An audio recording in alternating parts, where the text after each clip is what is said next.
Vamos começar, vamos fazer a oração. Joelho. Braços. Amém. Quem que vai fazer a oração inicial? Eu. Faça a oração inicial. Pai nosso que estais nos céus, muito obrigado por tudo. Abençoa nós por meio dos hinos e por meio da palavra. Nos ajuda sobre a gente de todos os dias. Abençoa minha família. Em nome de poder do Espírito Santo. Nos dá o poder do Espírito Santo para vencer as tentações, para entender a tua palavra que vai ser aberta daqui a pouco. E Deus vai praticar cada um de nós. Nos prepara para a tua volta. Abençoa comigo. Deus da vida eterna. Em Jesus, amém. Amém. Vamos agora cada um dividir, né? Eu e tu, Luiz, vamos aqui. Deixa eu procurar logo. Vamos lá.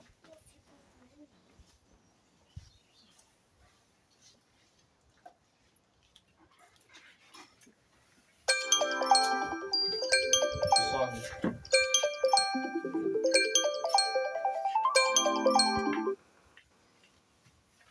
Escolhe o hino aí, conta um pouquinho.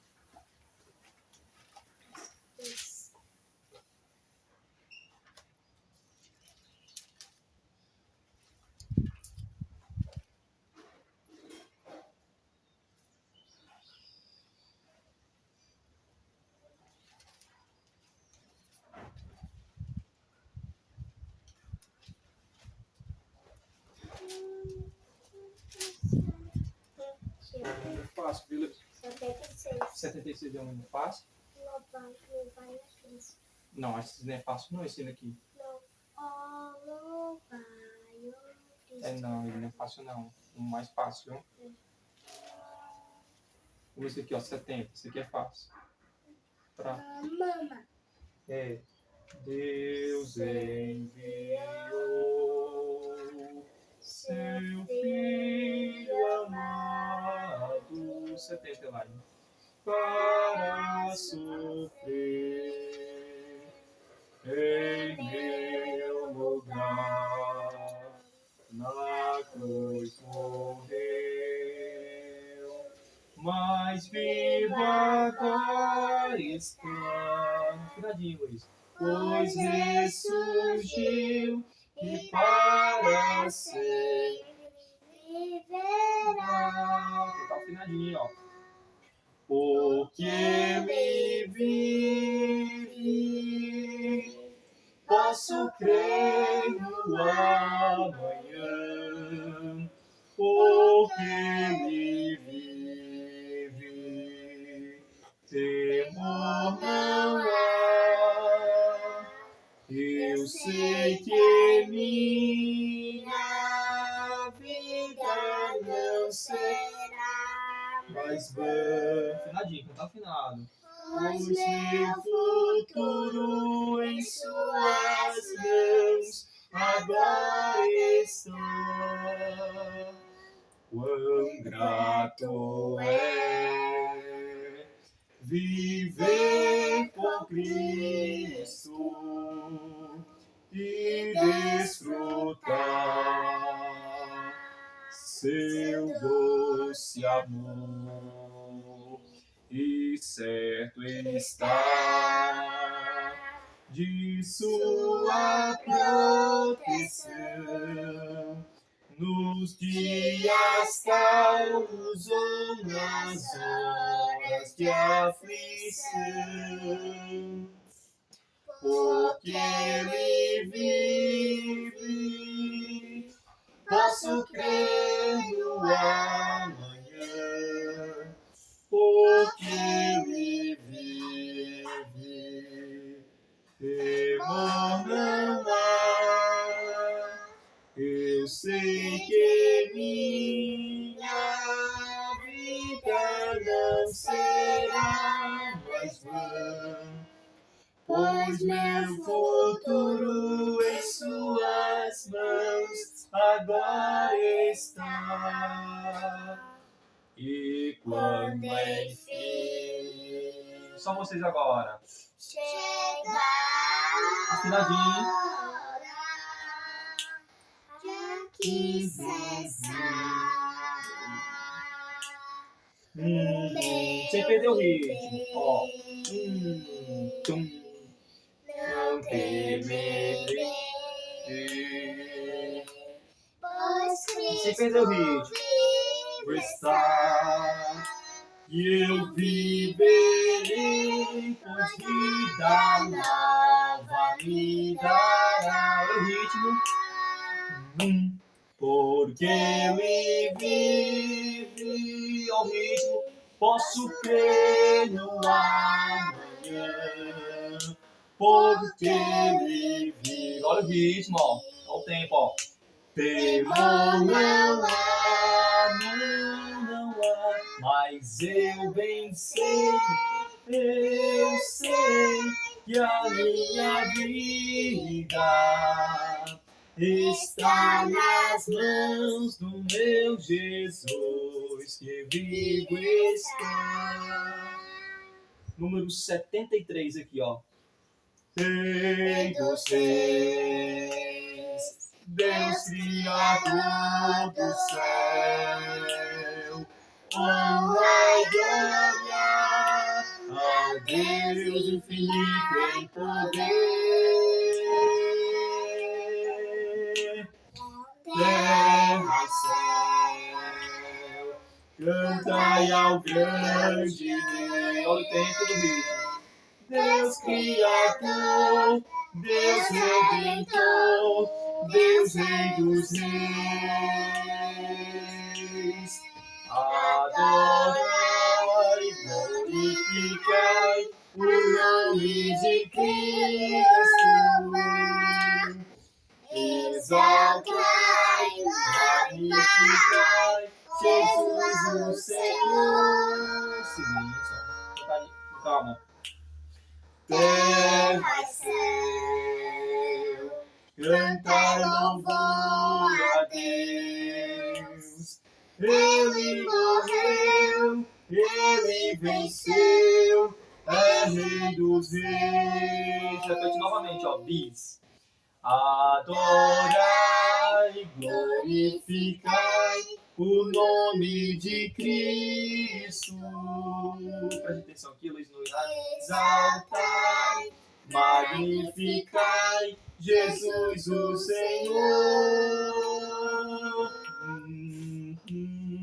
Terra e céu, cantai louvor a Deus. Ele morreu, ele venceu, é Rei dos Reis. Número 74. Não é na sequência lá, ó. 70. Qual era o que tu queria escolher? Mas tem que ser um hino. 55 é fácil? Não, né? Não é fácil não ensina aí. Não é fácil não. Vocês têm uns canais só hino difícil. Não, é muito difícil ensina aí. É, não consigo. Muito difícil, viu? Muito difícil. 74, ó. Vamos aqui na sequência, ó. Sempre vencendo, muito vitorioso, Cristo Jesus, o Senhor. Chefe bendito, chefe glorioso, em tudo é vencedor. Ele o supremo guiando, com seu poder e valor. Todos avante, ó crentes, todos seguindo ao Senhor. Não é dos fortes a vitória, nem dos que correm melhor, mas dos fiéis e sinceros, como nos diz o Senhor. Sempre vencendo, muito vitorioso, Cristo Jesus, o Senhor. Em suas hostes inumeráveis, seu refulgente esplendor. Cristo que é o nosso monarca, é Salvador, Deus e Pai. Sempre nos ama, nos guarda, sempre conosco Ele vai. Não é dos fortes a vitória, nem dos que correm melhor, mas dos fiéis e sinceros, como nos diz o Senhor. Sempre vencendo, muito vitorioso, Cristo Jesus, o Senhor.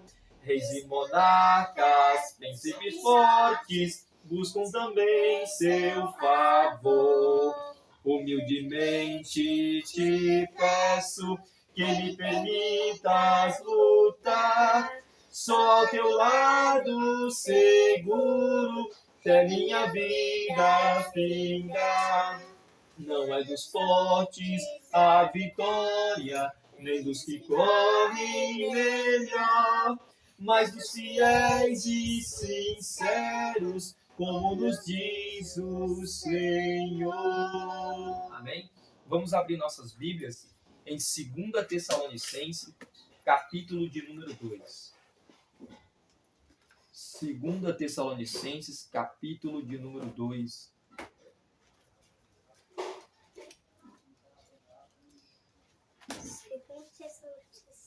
Meu nome é lá, Heloísa? Segundo o quê? Tessalonicenses. 2 Tessalonicenses, capítulo 2, o verso... Não adianta agora não. 2 Tessalonicenses, capítulo 2, a partir do verso 3, diz o seguinte. Quem é que vai ler a palavra? A Luísa fez a oração inicial, né? Eu também. Aí vai fazer a oração final. Não, eu vou ler então. Eu vou ler a palavra, né? Não, Elaine, leia. Pode ler, deixa ela ler. Deixa a Elaine ler. Isso, o verso 3 até o verso... deixa eu ver aqui o versículo 4. 3 e 4.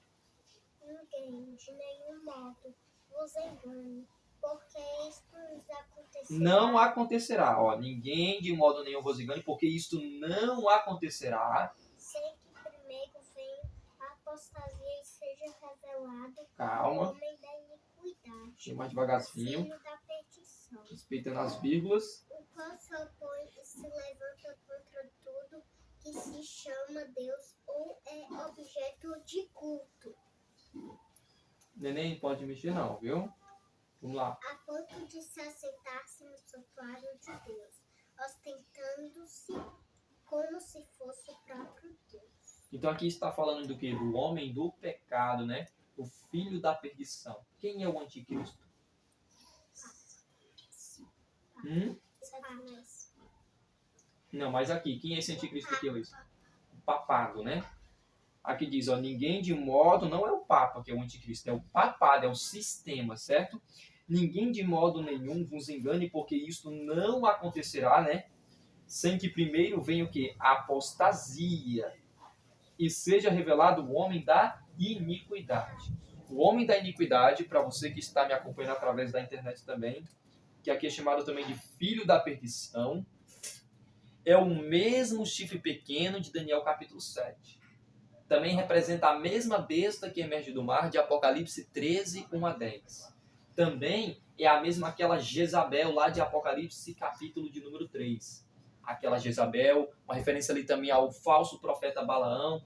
Também uma representação de Apocalipse 17, da grande prostituta que está sentada sobre muitas águas. Todas estas expressões, chifre pequeno, homem do pecado, filho da perdição, Jezabel, besta que emerge do mar, a prostituta de Apocalipse 17, está falando de um mesmo poder. Qual é o poder? A Igreja Católica Apostólica Romana. Igreja Católica Apostólica Romana, que é o papado. Só lembrando que a gente aqui não está falando de pessoas, meus irmãos. A gente está falando de um sistema que se levantou para pisar nos mandamentos de Deus. E aqui a serva do Senhor fala o seguinte para nós. Ela diz o seguinte para nós aqui. A gente vai ver aqui dentro da lição de número 4, que a gente também está revendo um pouquinho a lição, né? Alusões, imagens e símbolos. Aqui nas Nações, parte 1, no dia sábado, 19 de abril, nós temos o seguinte. Quando a igreja primitiva se corrompeu, afastando-se da simplicidade... Se ajeita, neném. Se ajeite, viu? Senta direitinho, ó. quando a igreja primitiva se corrompeu, afastando-se da simplicidade do evangelho e aceitando ritos e costumes pagãos, perdeu o espírito e o poder de Deus. Tá vendo? Quando a igreja, meus irmãos, quando a igreja ela se afastou da verdade, quando a igreja se afastou da verdade e começou a dar ouvido a tradições, a verdade misturada com a mentira, o que foi que aconteceu? Ela perdeu o Espírito Santo de Deus. É por isso que em Daniel capítulo 8, verso 13, 14, nós temos um santo que pergunta ao outro santo, né? Até quando durará a visão do contínuo e da transgressão assoladora? Visão na qual é entregue o santuário e o exército a fim de serem pisados. E a resposta do anjo foi o quê?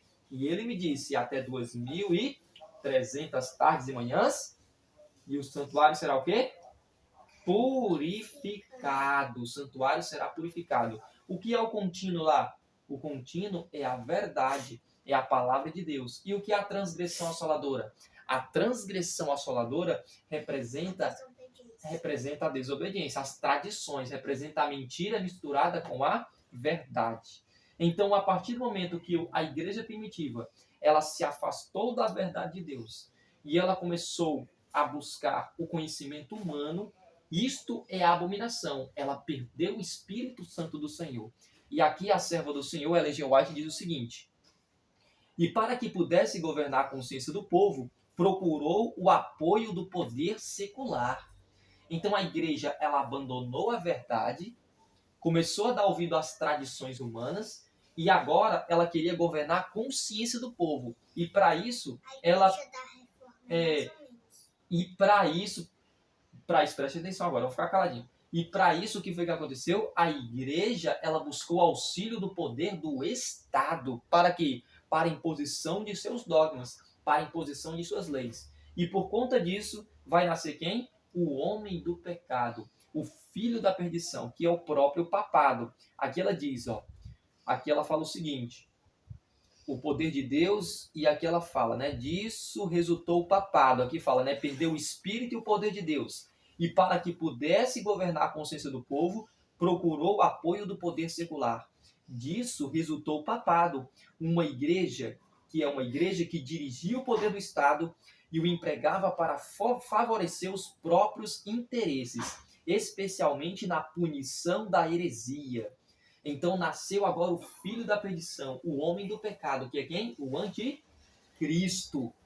E aqui ela fala mais, para que os Estados Unidos da América, aqui ela está falando agora da besta que emerge da terra, de Apocalipse 13, 11 até o verso 18, para que os Estados Unidos da América possa formar uma imagem da besta, o poder religioso deve dirigir a tal ponto o governo civil que a autoridade do Estado também seja empregada pela igreja, para alcançar seus próprios objetivos. Então aqui ela está falando da imagem da besta. O que é a imagem da besta? É o que a gente acabou de ler. A imagem da besta nada mais é do que uma união da igreja com o Estado. A imagem da besta ela é representada lá na estátua de Daniel 2, do sonho do rei Nabucodonosor, pelo barro e o ferro. O barro misturado com o ferro. O barro representa o quê? A igreja. E o ferro é o Estado. A união desses dois é a formação da imagem da besta. E o que é a imagem da besta? No livro Grande Conflito, Ellen White deixa muito claro que a imagem da besta é uma forma de protestantismo apostatado que vai se desenvolver apenas quando as igrejas da América do Norte buscarem o auxílio do poder civil para a imposição de suas leis. E aqui ela continua dizendo o seguinte: sempre que a igreja alcançou o poder civil, ela o empregou para punir a discordância com relação às suas doutrinas. Então esse é o problema, meus amigos, de unir a igreja com o Estado, porque sempre vai dar problema, porque a igreja, ela que não está sendo dirigida pela mão de Deus, como era no antigo Israel. Ali no antigo Israel nós tínhamos uma teocracia, mas ali a união da igreja com o Estado, ela funcionava por quê? Porque o povo era dirigido pelo próprio Deus, pelo próprio Santo Espírito. Mas aqui não, nós temos uma união corrupta, porque a igreja aqui ela não está sendo influenciada pelas verdades da palavra de Deus, mas ela está sendo influenciada pelo espírito de Satanás. Ela está sendo influenciada para poder seguir as tradições humanas. Então, neste caso, esta união ela não pode acontecer jamais, porque vai gerar perseguição para aqueles que guardam os mandamentos de Deus e mantêm o testemunho de Jesus, que é o espírito de profecia. E que nós cremos que o espírito de profecia se manifestou na vida de uma mulher chamada Ellen G. White. E aqui diz, sempre que a igreja alcançou o poder civil, ela empregou para punir a discordância com relação às suas doutrinas. As igrejas protestantes que seguiram os passos de Roma, preste atenção aqui agora, Heloísa, Ângela e Elaine. As igrejas protestantes, ou seja, Assembleia de Deus, Metodista, Batista, Presbiteriana e outras mais igrejas, aqui diz, estas igrejas, elas seguiram os passos de Roma. Quem é Roma?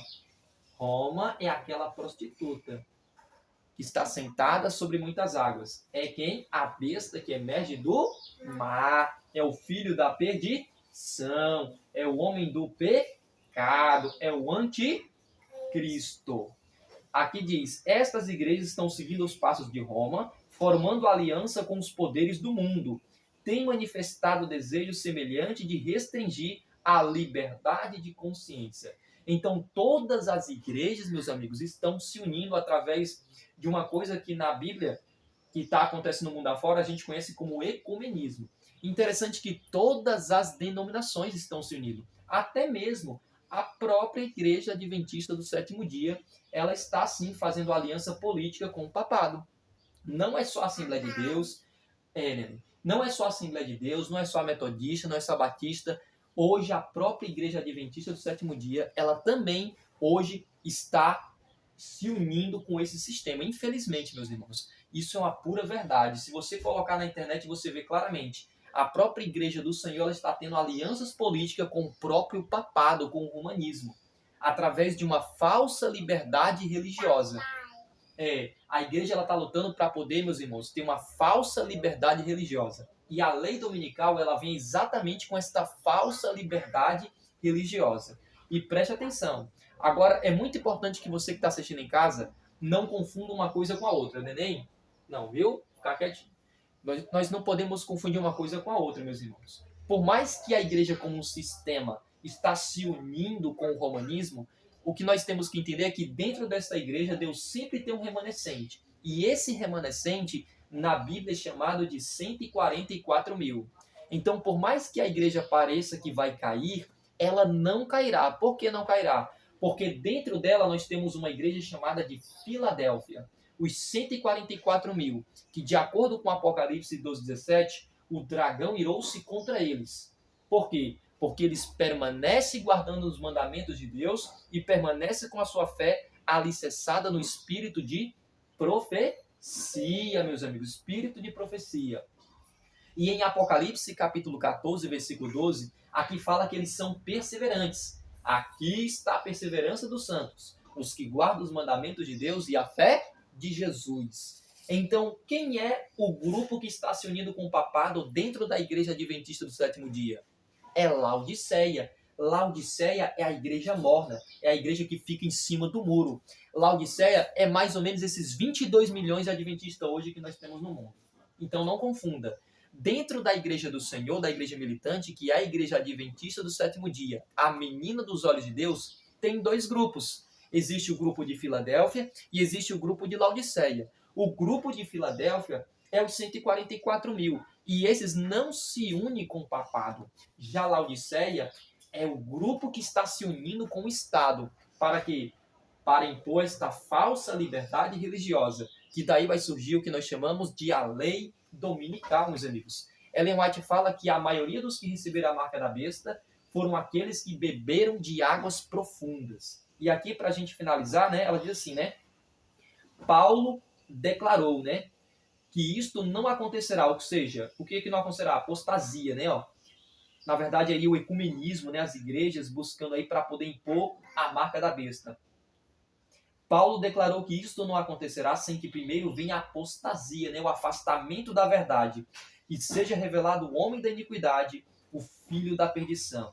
Assim, A apostasia na igreja preparará o caminho para a imagem da besta. Certo? A imagem da besta. E aqui ela diz, em Apocalipse 12, temos como símbolo um grande dragão vermelho. Esse símbolo é explicado da seguinte maneira. E foi expulso o grande dragão, a antiga serpente, que se chama Diabo e Satanás, o sedutor de todo mundo. Ele foi atirado para a terra, e com ele quem? Os seus anjos. Sem dúvida, o dragão representa principalmente quem primeiro? O dragão? Quem é o dragão? Satanás é o dragão, né? Mas Satanás não aparece pessoalmente na terra. Ele trabalha por meio dos seus agentes. E quem são esses agentes? É o papado. É os governos do mundo, são os reis deste mundo. O diabo ele não aparece pessoalmente, ele usa os poderes terrestres para perseguir os filhos de Deus. Ele trabalha por meio de seus agentes. Foi por meio de homens perversos que ele procurou destruir Jesus assim que este nasceu. Onde quer que Satanás tenha sido capaz de controlar um regime político tão completamente que ele executaria seus planos. Agora preste atenção no que ela diz aqui, para a gente estar finalizando. Essa nação se tornou, por enquanto, representante de Satanás.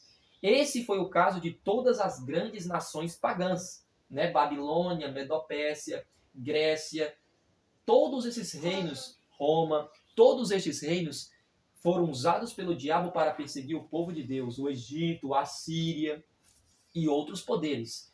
Mas o primeiro sempre é o quê? Babilônia.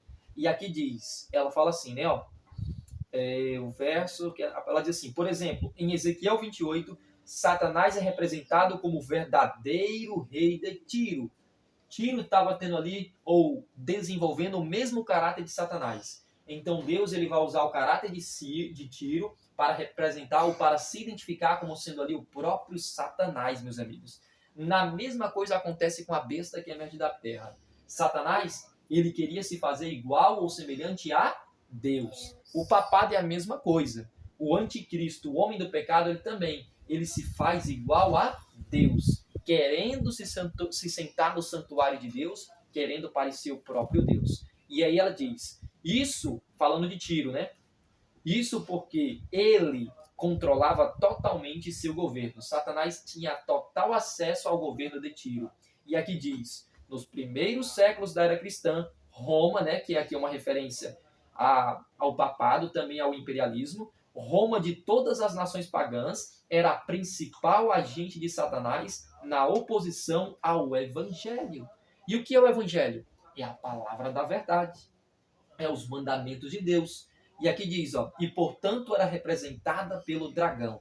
Então está escrito na grande controvérsia em 1888, página 679. Então nós entendemos que o dragão é Satanás. De forma primária representa Satanás. Mas de forma secundária representa quem? Os seus agentes, que ele usa para perseguir os que guardam os mandamentos de Deus e tem o quê? O testemunho de Jesus. Então que fique muito claro para você, meus amigos. Nós fazemos parte da igreja militante. A igreja adventista do sétimo dia. É a igreja do Senhor? É a igreja do Senhor até o fim. Deus não tem uma oitava igreja. Mas nós temos que entender que dentro desta igreja tem dois grupos. Filadélfia e Laodiceia. Esses dois grupos nasceram ali tudo no ano de 1844. Filadélfia não se une com o Estado. Filadélfia não fica em cima do muro. Mas Laodiceia está se unindo com o Estado. A gente vê isso claramente. Líderes como o pastor Ganon Diop, tem o pastor Ben Kasser, dos Estados Unidos, são pastores que estão à frente, se unindo aí com o Estado para a imposição da lei da liberdade, da falsa liberdade religiosa, e por meio desta lei vai vir a lei dominical, para se cumprir as palavras de Ellen G. White, que muitos daqueles, dos adventistas do sétimo dia, que beberam de águas profundas, eram pastores, eram ministros, estes receberam a marca da besta. Então nós não podemos estar como Laodiceia, mornos em cima do muro.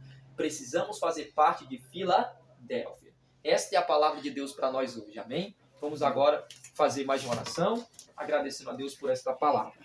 Quem vai fazer a oração final? Quem vai fazer a oração final? Elaine. Vamos lá, Elaine. Sim. Sem briga, né?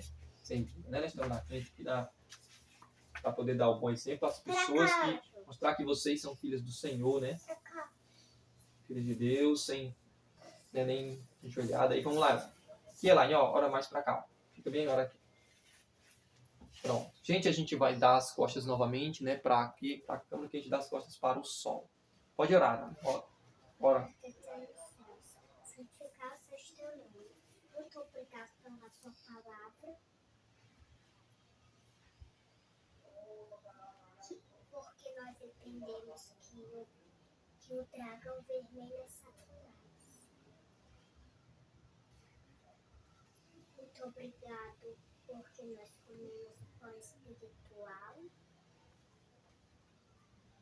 Nem só de pão viverá o homem, mas tua palavra que processa da boca de Deus. Abençoe esta vizinhança, abençoe esta comunidade do Jacapá, também abençoe esta comunidade do José Cruz, da Maria Tomásia. Abençoe também outros mundos que estão por aí, afora.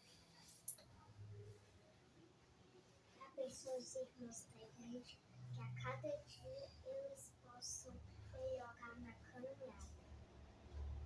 Porque essa caminhada não é fácil. Nós temos que ir até o fim.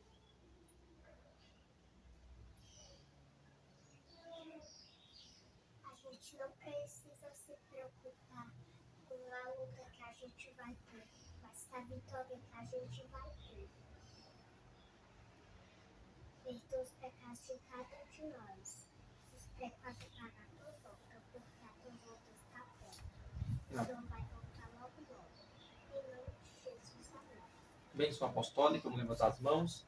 Que a graça de nosso Senhor Jesus e a comunhão, que a graça de nosso Senhor Jesus e o amor de Deus o Pai e a comunhão do Santo Espírito seja com cada um de nós e que todos possam dizer amém, amém e amém. Louvado seja o Senhor.